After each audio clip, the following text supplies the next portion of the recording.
Imagine having someone tell you who you are each day, someone who doesn't even know you or your culture, but has this image of you engraved in their mind. This is what the First Nations, Métis, and Inuit community face on a daily basis throughout Canada. Have you or anyone else around you ever used the term redskin? This is a very offensive term and a very inaccurate representation of ethnicity. When you think of the term Native American, does this photo come to your mind? The image you just saw is an example of an outfit that would be worn to a cultural celebration. First Nations people wear similar outfits to everyone else's casual attire. Have you or anyone else around you associated First Nations people with alcohol? According to Aboriginal.gba.ca, the rate of alcohol use is lower among First Nations communities at 66% compared to the general population at 79%. Do you consider all Native Americans to be exempt from paying all taxes?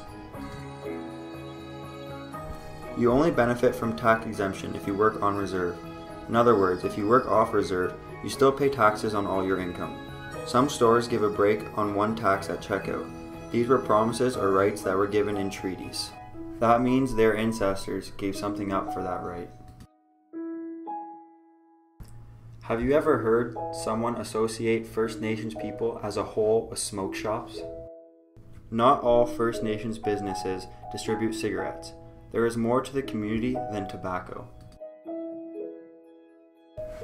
Imagine constantly seeing your culture misrepresented in the media.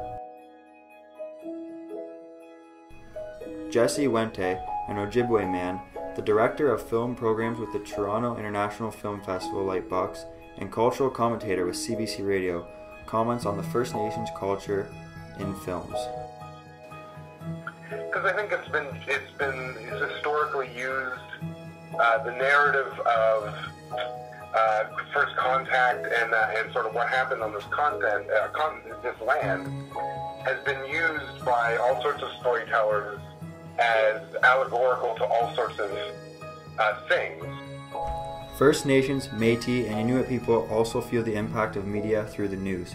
Sherry Huff, a Delaware woman and owner of Huff Media, comments on impact of media perspectives. I think they have a big impact on how we see other people, how we see ourselves. Who's telling the story? From what view are they telling the story? I think that the media tends to be one-dimensional, tends to perpetuate stereotypes in that we're all the same. Whenever they have a First Nations story, there would be the sound of drums.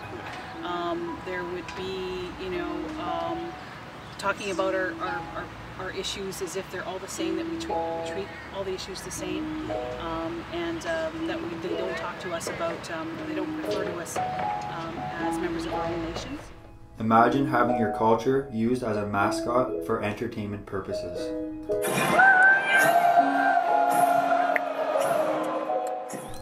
These are just examples of the thousands of professional, amateur, and high school sports teams that use Native culture as a mascot. Not to mention all of the supporting fans who are unaware of the undeniable discrimination.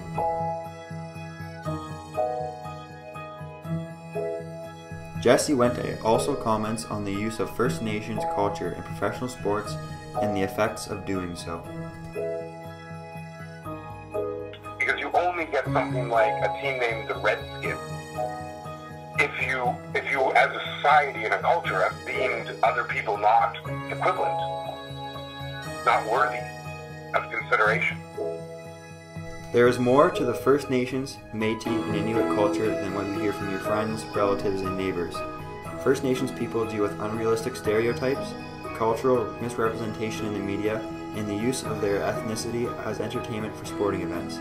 By expanding your knowledge on FNMI issues, you can help prevent these connotations and help promote equality across Canada.